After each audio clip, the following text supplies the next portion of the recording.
So we are recording this session. We do keep a record of our paths, and then they're available online later. My name is Dr. Matthew Etchells. I'm our Director for Education Outreach for the Education Leadership Research Centre and our Dual Language Centre, the ELRC and Credella. So happy that we have so many people here today. So we're expecting about 40, 50 to join overall. I'll go ahead and talk to you a little bit about past publication. This is sponsored by the School of Education, by the Credella Centre, the ELRC, and the Graduate Student Advisory Council. We meet every second and fourth Thursday of the month. And we have sessions today. Is going to be Dr. Hubbard. Dr. Hubbard was meant to present today. Unfortunately, she had to step out.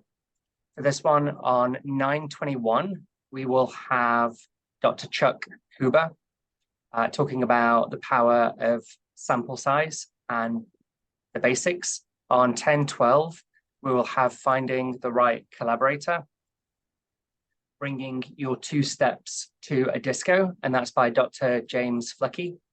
On 10/26, we will have Every Writer Has a System, What's Yours? By Dr. Patricia Goodson. And then on 11/9, we'll close out the semester with tips for submitting the IRB by Dr. Denise Puga. I imagine that one will be pretty well attended, and we have lots of IRB questions. So we'll move straight on. So Dr. Hubbard is a research and scholarly initiatives librarian at Texas A&M University. Dr. Hubbard is a research and scholarly initiatives. He joined Texas A&M in 2009 as a research and engineering librarian and has served in similar roles at Texas Tech and Missouri University of Science and Technology. His current role and research involves bibliometrics, and I'm sure he'll explain more on that, defined here as quantitative methods to analyze publications, scholarships, and aspects of the larger scholarly ecosystem to examine library collections and scholarly research impact. He has published over 20 journal articles or conference papers, as well as presented his workshop regionally, nationally, and internationally. His contributions to the profession have included serving on 2 journal editorial boards and as an assistant editor.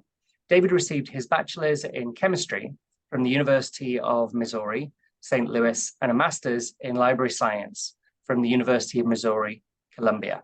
So without further ado, I will hand over to David. Thank you so much for giving us your time this morning. We greatly appreciate this, and I will step over to you, sir. Okay. Thank you very much for the introduction, and happy to be here.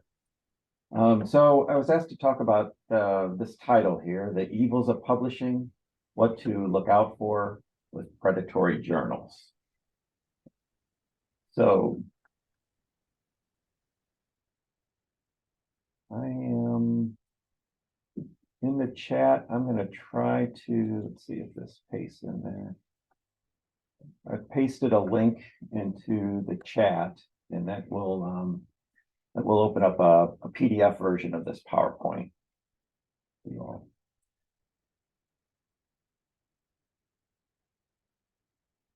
Okay, so this is the outline of the talk. I'll talk a little bit about journal publishing, then predatory journals, and then the impact that predatory journals can have, a spectrum of predatory behavior, some tools and approaches to try to avoid the predatory journals, but also just find quality publication venues, and then some caveats and limitations regarding some of those tools and approaches. And as I understand it, I will leave ample time for Q&A as well. So hopefully my portion here will be about 30 minutes. Okay, journals and an evolving landscape. So I'm sure many of you are familiar with journal publishing, but just to make sure we're all kind of on the same page. So in general, when you go to write up your research, you decide on what journal you want to submit it to. You submit it to that journal, goes to the editor decides whether it fits within the scope of the journal. That's the type of publication that they publish. If that's all good, then typically if it's a peer-reviewed journal, it will go out to peer reviewers. So people doing similar research and they will evaluate it according to some sort of rubric. Usually they'll often, maybe request for revision, sometimes major, sometimes minor. Sometimes they may say that this publication needs to be rejected. And so then they provide that feedback to the editor. Editor ultimately makes a decision, and then sends that decision back to the author. Sometimes there's a back and forth between the author and the editor to kind of address some of the issues and get the manuscript published. So that's kind of the traditional model. Okay, about pretty much with the advent of the web, there became this open access movement. So in general, journals are, libraries typically subscribe to journals, pay lots of money to subscribe to them, to make them accessible to the communities that they serve. Again, with the advent of the web, there became this open access movement to make journal articles more accessible and to kind of level the field in a way so that everybody has access to this research and not just those that can afford a subscription or are associated with an institution that has a subscription.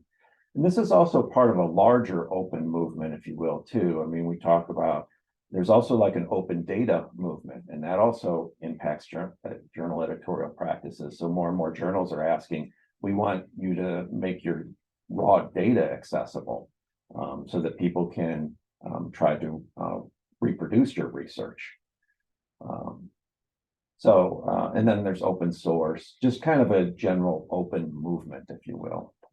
Now, somebody has to there's an expense associated with journal publishing. So somebody needs to pay somewhere. So the traditional model was, well, the library or whoever subscribes to the journal pays for that subscription. With the open movement, the idea was that it would be an author pay model, or the author pays through maybe their grant funding, and then that makes the article freely available to anybody.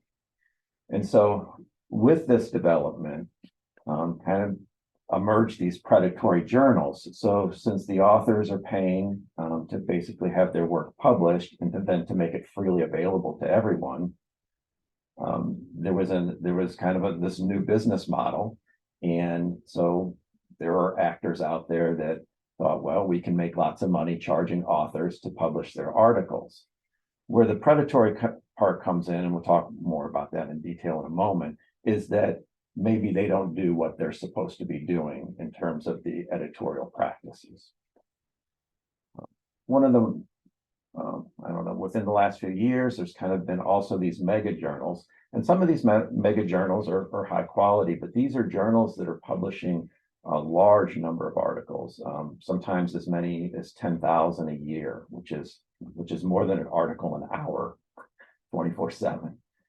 And so they're big. So some people question, well, can a journal really provide quality editorial services if they're publishing that much? And so some of the mega journals have gotten into, some people have questioned them. Okay, so here's a definition of what a predatory journal is. And this was created by a group of people that are active in this area. And I like this definition. It has a lot of nuance to it that is sometimes not in other definitions. And I'm just going to go ahead and read it. Predatory journals and publishers are entities that prioritize self-interest at the expense of scholarship and are characterized by false or misleading information, deviation from best editorial and publication practices, a lack of transparency, and or the use of aggressive and indiscriminate solicitation practices. And this is an article that this definition, again, was put together by this group. And then there was an article published in Nature, and it's in the references. It's probably worth a read, I think. Okay, so what is the impact that these predatory journals can have? Well, one is just the quality of the scholarship that's out there. So if these journal articles are not going through best practices in terms of the peer review, maybe they're getting no peer review at all. So maybe the journal's taking your money for the open access publication, but the reviewers are just doing a very cursory review and not providing very useful feedback, or maybe they're not doing a really good job at copy editing. So whatever your work is, it's not going to be, it's not going to be necessarily improved by that process like it should be. It's also going to let a lot of research through that maybe shouldn't be published at all. And so it impacts the scholarship that's out there. It impacts the authors too in a couple of different ways. Well, one, you're basically paying to have it open access, but then they're not doing their job in engaging in those best editorial practices to make that article the best it can be. Also, this is money coming from somewhere, either the author's pocket or through their grant funding or through the institution. So it impacts things there as well. The readers. So if this research from the predatory journals isn't good, people read it, they may cite it, and then it just kind of gets propagated. And it can impact the public too, because eventually, hopefully, this research will impact society in some way. It may, it may be information that's used to inform public policy. Some member of the public may read the research, and then, if the research isn't good because it didn't go through a proper peer review process like they said it would, then somebody might incorporate that in some way. And it can hurt reputations too. If somebody, and a little bit on the predatory journal, it's sometimes in the eye of the beholder. There's a little bit of subjectivity. Some people may think a journal is predatory, another person may not. But if somebody believes you're publishing in predatory journals, it could be, could be colleagues, could be some sort of review committee for promotion and tenure once you get out into academia. It could hurt your reputation of the institution. So that's something to keep in mind. Okay, there is sort of a spectrum of predatory behavior. This came out of a consortia that works in this area. And I kind of like this idea of a spectrum, because one thing you'll find is that some of the hallmarks of what people might consider a predatory journal might share some similar traits as kind of a low quality journal, or a journal that it's promising, it has a lot of promise and attributes to it, but some of the things it does don't seem quite right. So on the far extreme left, you have things where they're actually trying to mimic a valid journal. They might use a very similar name. The editorial boards that they list. So they say, well, this is our editor and this is the editorial board. Maybe they just copied those names and pasted them into their website. So they may not actually be the editors on the editorial board. They've just published, they might just include misleading information. Okay. So that would kind of be the extreme, where there's actually a deliberate intent to mislead people. Then as you move over to the right, then you have things that, maybe a little deceptive, but then some things that are just low quality journals that they just don't have the resources to, do a really good job on the web page, or figure out how to recruit manuscripts, or maybe they don't have the resources for the copy editing and things like that. So, you have to make a judgment call on that. And then there's things, on the far left here where it's pretty clear it went through a thorough peer review based on the feedback you have, and you recognize people on the editorial boards. And it's all very clear and transparent. We'll look at some other hallmarks here in a moment, but I did want to show this kind of spectrum here that, you could have some low quality journals that maybe are promising. They're not predatory journals, but they kind of share some of the same traits. So we'll talk about some selected tools that you can use to assess journal venues that might help you avoid such predatory journals. One is this Think, Check, Submit. So this is kind of a checklist of things that you might look for to assess the quality of a journal venue. So hopefully I will click on this and it will open up into.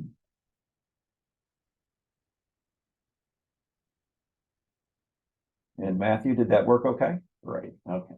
So this is Think, Check, and Submit. This is produced by a nonprofit here. And so it basically kind of walks you through this checklist. I'm going to come over here to journals, go to checklist.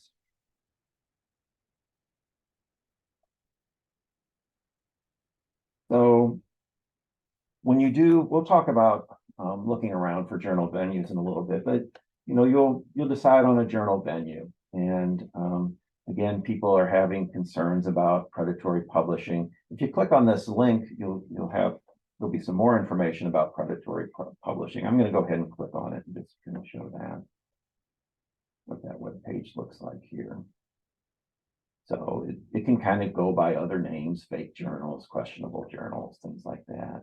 And then it has a little short list of things to watch out for, but we'll go into a more detailed list here in a moment. But I did want to point that out. You can click on that link. Okay, so then here's their checklist, and I'm not going to go through every little point, but just to give you an idea of things that you might look for. One, have you or your colleagues, ever heard of this journal? Is this a journal that, you've maybe through your courses or through your own just knowledge of the field ever heard about? So that's one thing. Again, is there any kind of misleading information where they're trying to confuse you by it sharing a very similar name to another journal? I'm not sure about the international standard or international standard serial number. Pretty much all journals have one of those, but you could check it and make sure that it's kind of registered, if you will. This is information on the web pages. When you look at the web page, is it pretty clear who the publisher is? Do they have contact information? Is it clear about the review process? So there's all sorts of different types of review, peer review. The peer review I described earlier was kind of well, I intended it to be a double-blind peer review where the editor receives the manuscript, sends it out, anonymized to two other, or to two or maybe more reviewers, and then they, again, kind of assess it. They don't know who the author is. The author doesn't know who the reviewers is. That's kind of double blind, but there's variations on that. And there's even now, again, with the open movement, an open peer review process too, where everybody knows everything. And so some people like that. So there's pros and cons. There's no perfect peer review, but there's different ways to go about it. But is the journal clear about who's doing it and in a general sense and what kind of peer review? So are the articles indexed? So I don't know, when you all go out searching for journal literature, I don't know what you search, but there are some standard databases out there that you typically do your literature reviews in. One of the most heaviest used on this campus, for better or for worse, is Web of Science. It's a multidisciplinary database, but there's also subject-specific databases like ERIC. There's one for education, for example. So is it indexed in these databases? And is it going to be discoverable by others? But then also there's a piece about its archiving. Sometimes journals come and go, even quality journals. Sometimes they'll just cease publication. And so what's their policy for archiving it? So 5 years later, when you want somebody to read your article, that it's still a bit accessible somewhere. If it was just online, do they have a method for archiving it? And I'll talk a little bit about that later. Sometimes these predatory journals are very unclear about what these open access fees or article processing charges are. You don't find out until after you've signed over your copyright to them, and then they tell you, oh, it's going to cost you $1,500 to publish with us. Well, you've already signed your, that is a little too late to kind of wiggle out of things sometimes. And then just be clear about what kind of, how your copyright is, what's going to happen. Oftentimes in the traditional journal model, you transfer your copyright over to the publisher. Again, there's more of a movement for authors to retain as much of their copyright as possible. There's something called a Creative Commons license, which a lot of open access journals utilize. And so just be clear about what's going to happen to your copyright when you publish with a particular journal. And that goes for traditional journals or open access journals. And then, there's some organizations like COPE or AISPA, maybe a little bit with DOAJ. These are kind of industry organizations that are trying to improve the quality of open access publishing. And so you want to kind of see if they, are members of that group, or if the journal, if it's open access, is included in the directory of open access journals. And then in other countries, there's maybe larger platforms that they look at too. So you kind of come through here and check some of these things off and just see where things kind of weigh out when you're evaluating the journal. Let me show you another checklist here. Are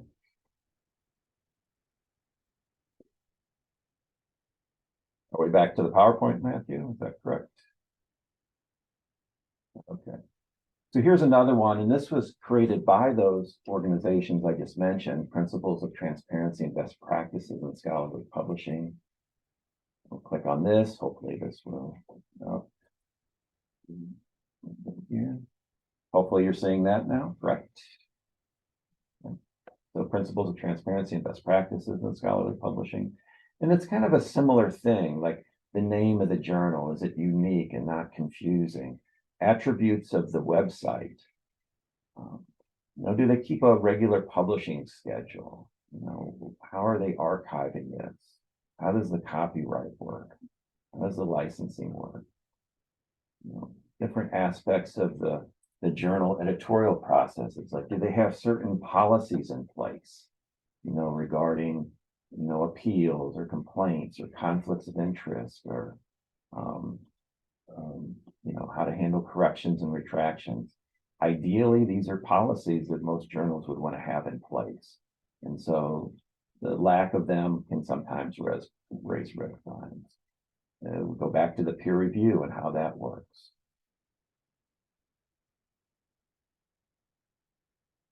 How do the author fees work?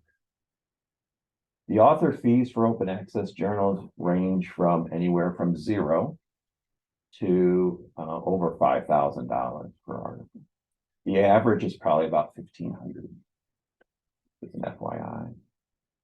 Sometimes their advertising can be a little bit off-putting, especially if they're very aggressive and you get all these spam emails, suggesting that you submit your work there. And then down here it talks a little bit more about those trade organizations that were involved in creating this.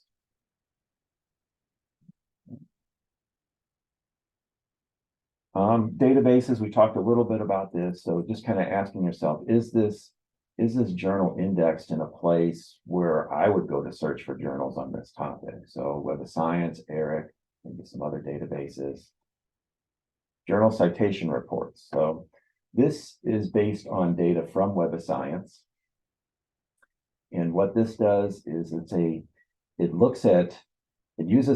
of Science uses citation data. So they look at who is, for the journals that they index in that database that they cover, who is citing who for a given article. And then they basically create a metric called a journal impact factor. And you might have heard about this, but it's basically the average number of times that a journal article has been cited over the 2-year period, the previous 2-year period. Now, I will tell you that journal citation at the article level it's very skewed. A small number of articles are cited a lot, and then there's this long tail of ones that are not cited. So this is an average, this is a mean citation count, and so it can be a little deceptive. And some people get really carried away with the journal impact factor, as it was mainly created to help libraries figure out what journals to subscribe to, but it's kind of taken on its life of its own and is, in my opinion, misused in evaluation of researchers and things like that. But it can be helpful to identify particular journals, that might be important to your field. So I'm going to click on this. And this will take us to Journal Citation Reports, also known as JCR. And so there are 254 categories. They cover about 25,000 journals. So you can look a journal up in here, but we can look at the categories. So they have kind of these, like I said, 254. They have these broad categories. I'm going to come down here to the social sciences. Let's take a look at education and educational research. So the journals that are covered, so these are the same journals that are indexed in Web of Science, appear in the Journal Citation Reports. So there's about 20, I think there's 21,000 of them. And then they group them into these 254 categories. More than one up to 6 categories can apply to a particular journal. Okay, there's sometimes 2 different ones. This is the Social Sciences Citation Index. These are newer journals that they're evaluating to put in here. And I'm going to look at these 269 education and educational research journals, at least as defined by Web of Science. And then it has them, you can sort these different ways. It has them ranked by their journal impact factor. So for example, this journal here, Computers and Education, on average, over the previous 2 years, the articles have been cited 12 times by other researchers. They put them in quartiles, so like the top 25%, and then you can come down here, further down, you'll see the Q2s and things like that.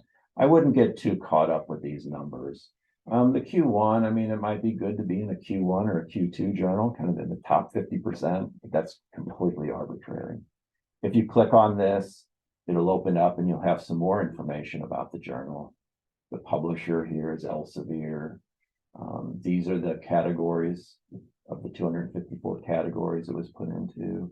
Here's information about its journal impact factor. This is kind of interesting. This is a newer indicator that they have, the Journal Citation Indicator. And what this is doing is looking at those 269 journals in this category of education and educational research.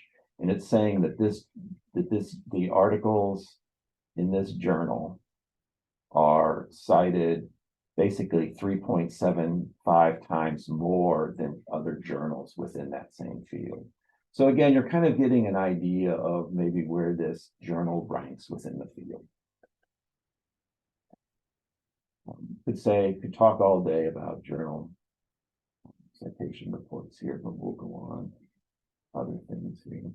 There's another one called Simago, which it also uses citation data, but from a different source called Scopus, which is another multidisciplinary database.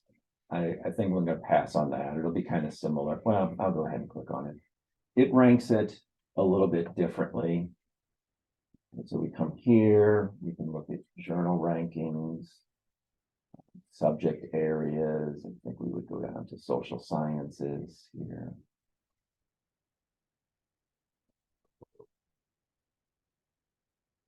Lots of ads there, and then maybe you can select.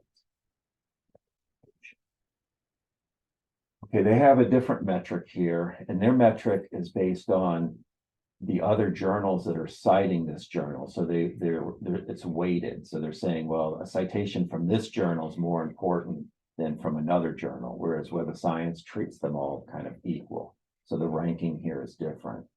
But this over here is very much like a journal impact factor. It's looking at the previous 2 years, the citations, total citations divided by the number of documents.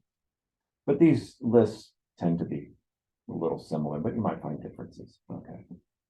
That's fun, those two. Cabell's Directory of Publishing Opportunities. This will provide information about journals in education and some other social sciences. Take a quick look at this. The information it can provide to you is some information you should be able to find on the journal webpage. Let me see if I can get this journal to come up. We looked at computers and education was the name of the journal. So here's that journal. And then when we come here, we can learn information about its acceptance rate. So this journal is rather discerning. So it's not that the research is supposed to be good, but maybe very, they deem it important or topical. So acceptance rate can be an indicator of some quality of the journal. Again, there's caveats to all of this. You could also just filter this by disciplines, and then you can come in here. There's a few for education, and then you can come in and select a particular area of education. And this is another way. It didn't match any in that particular situation, but let's do education, curriculum, and methods. It'll just bring up all of those for that category. I brought up those four. Oh, because I'm sorry. I've got there we go. Let's try it. Let me just clear this out one more time. I cleared out the search box, and then education, curriculum. I brought up 951. Maybe I want to try. I have to kind of clear all these checks, but you kind of get the idea that you can open these up and get some more information about its acceptance rate. Also about what kind of peer review, time that takes to review, publication time, things like that. This information is all supplied by the publisher themselves, so you have to kind of take it with a grain of salt. There's a database called the Directory of Open Access Journals. They have this thing called the DOAJ seal. So this is basically where most open access journals are registered. They need to meet a certain criteria, and then some that meet the criteria, it's listed down here, that's mainly about preservation and some licensing types and archival policies and stuff like that. They'll get this DOJ seal of approval, and then most journals, if they do have it, or if they're listed with it, if you search, you can discover it. It's again some indicator of some due diligence on their part with respect to this criteria. Okay, some caveats and limitations. Okay, so these approaches aren't infallible.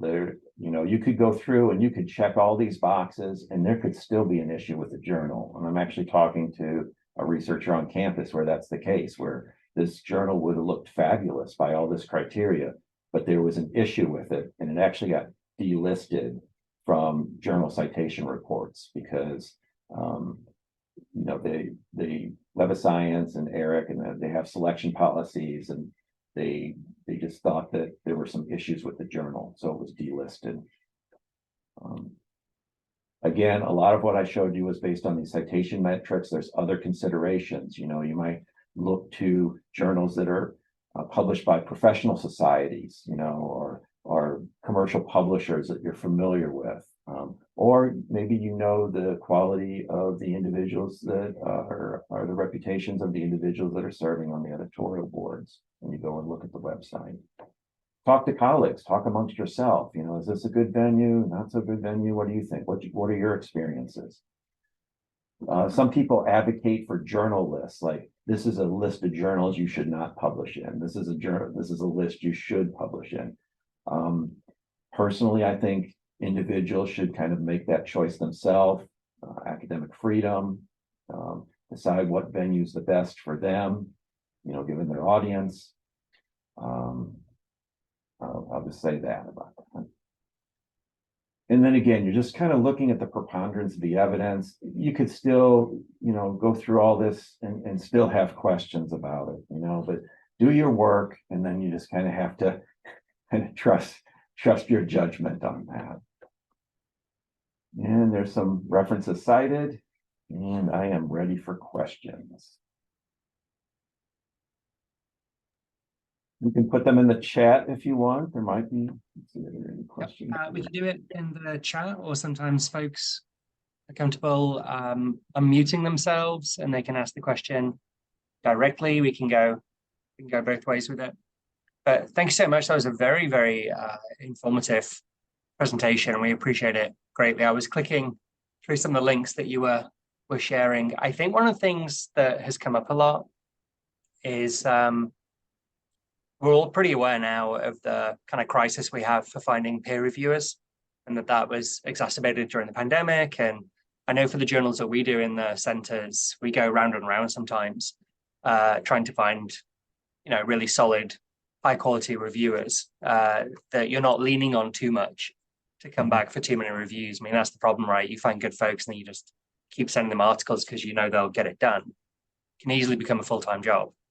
The other thing that folks have a lot of questions around is open access publishing and where to find high quality open access journals. And I remember there was it Cabell's? It was kind of a checking point for predatory journals, and they had a list. But is there something that is really like, this is the place to go for efficacious open access? Yeah, I guess what I'm advocating is kind of for a multifaceted approach. So if we go back to Cabell's here, there is part of Cabell's that we do not subscribe to, and they have these predatory reports that could also be licensed here. We don't subscribe to that part. But I would say that if it's showing up in Cabell's, it's probably not showing up on their predatory list. So that might give you a little bit of insight into that.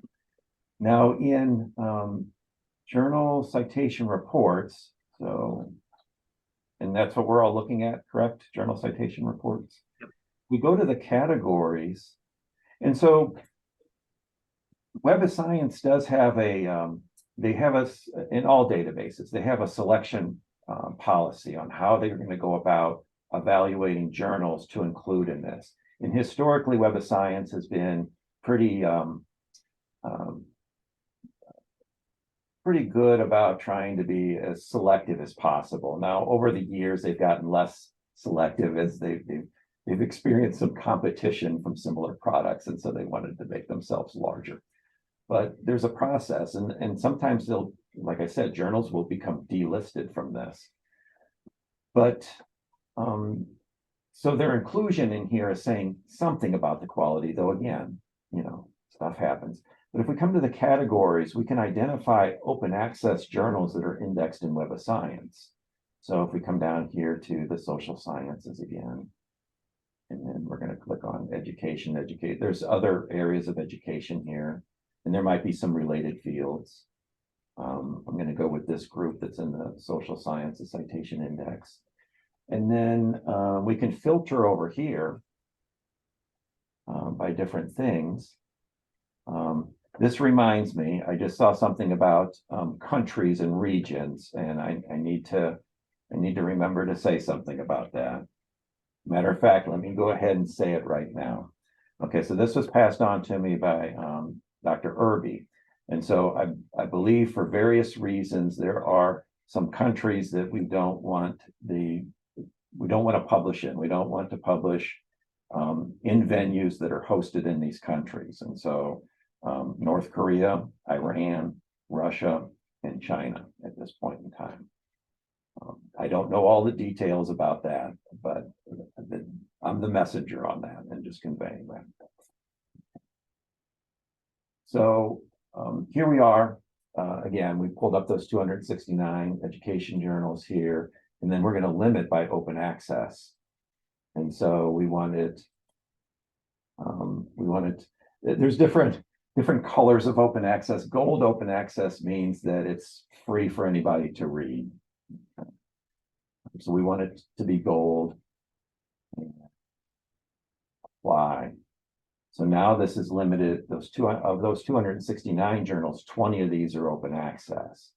These have journal impact factors should not really be considered outside of their discipline, and then they have to be taken with a grain of salt. But these might be quality venues that one might want to explore. So my approach, or what I like to share with people, is to try to find the quality venue, which in that process will help you avoid the predatory. But there are things to kind of look out for the predatory journals, and I think those are reflected in the checklist or in the absence of maybe the absence of it being in Web of Science or ERIC, something like that. That was a rather long-winded answer to that. There are other like predatory journalists out there on the web. There was a very famous one called Beals that was created by a librarian at the University of Denver that received all sorts of criticism. And I think ultimately, I think that librarian, the one publisher came after him legally. And I think that was incorporated into Campbell's predatory list somehow. I don't know. Yeah, I saw the Beals vanished. And just to clarify something that you said there, the countries of concern that you mentioned there, which are China, Russia, Iran, and North Korea, they're the ones that are defined by the Texas A&M University Research Security Office, RSO, and they look at it quarterly. So that's where we're embargoed right now as a university from publishing. But folks in other countries, we're not telling them where they can and cannot publish. It's just that the university ourselves, we're not going to publish in those countries at this time.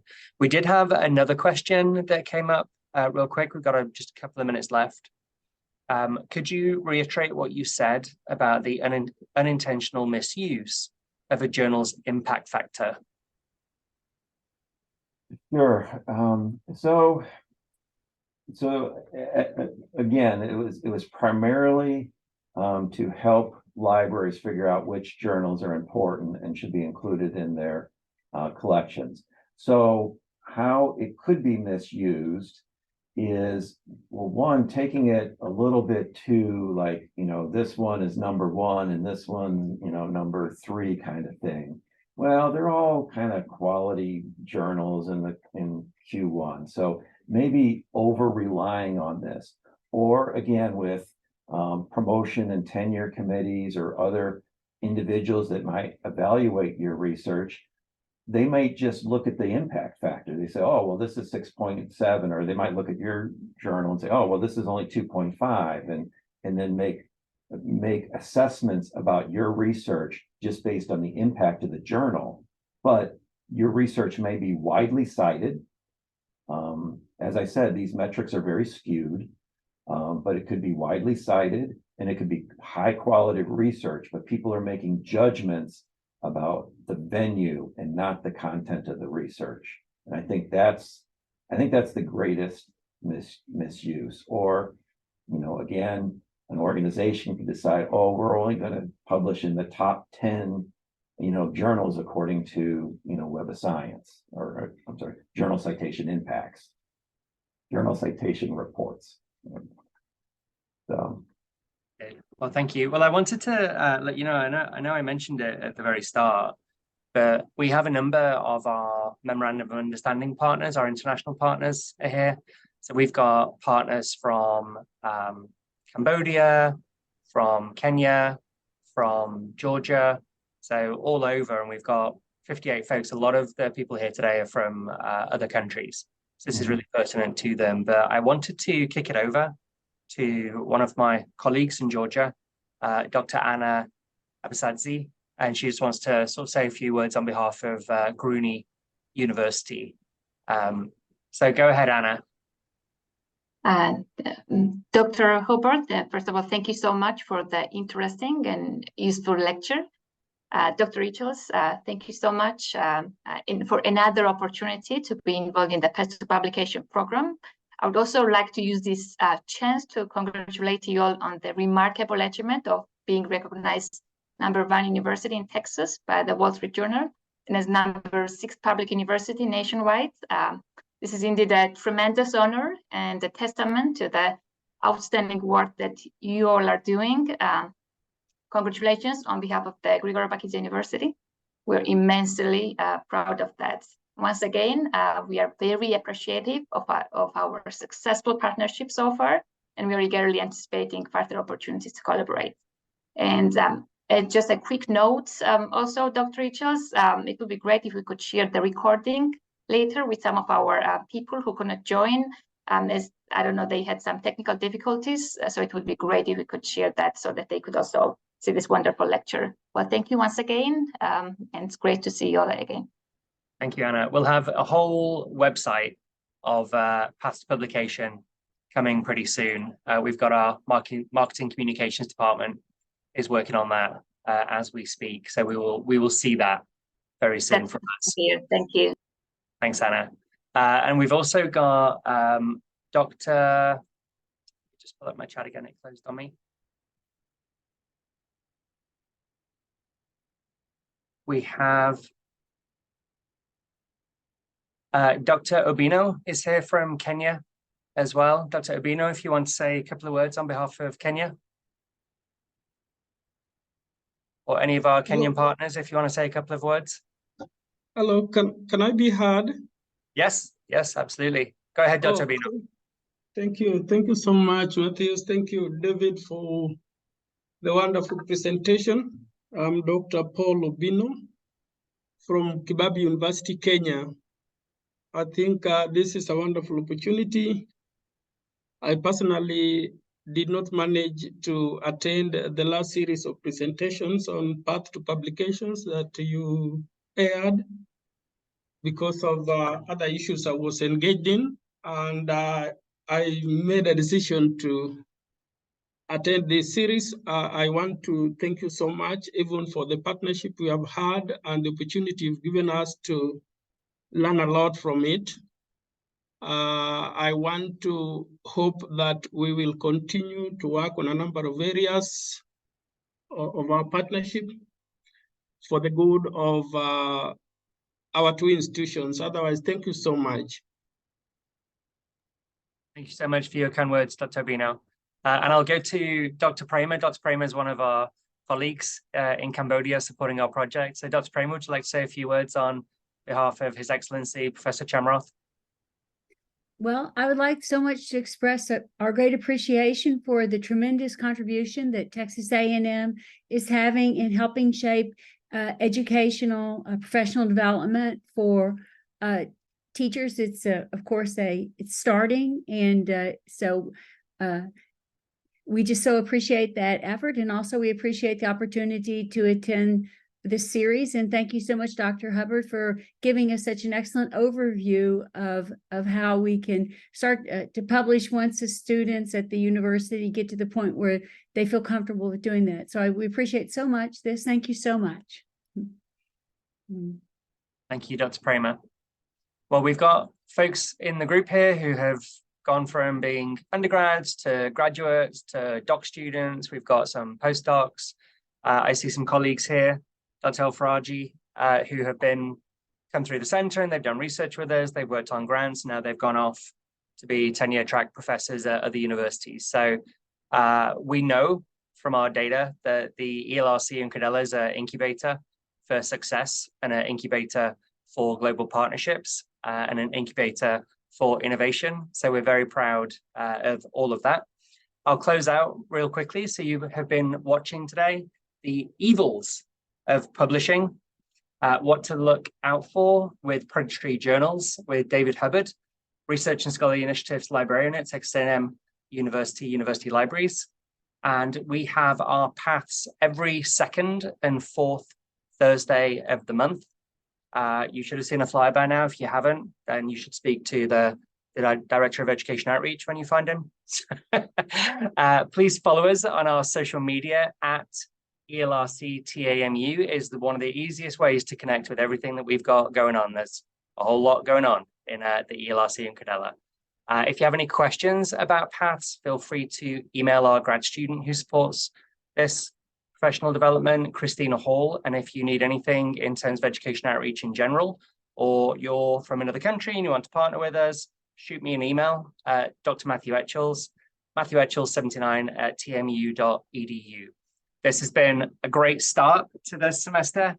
Really happy and excited. We had so many people giving up their time. We've got some people it's 6 o'clock in the morning, some folks it's 10 o'clock at night, 11 o'clock at night now. So we've had a great first paths, and I look forward to seeing everybody throughout the semester. I'll be your host for this semester. Normally I kick it to a grad student, but I have to toe the line myself this one. So I look forward to seeing everybody next time. And thank you so much. Please, please, please encourage your colleagues to come and join. This does have an impact. So take care and gig 'em.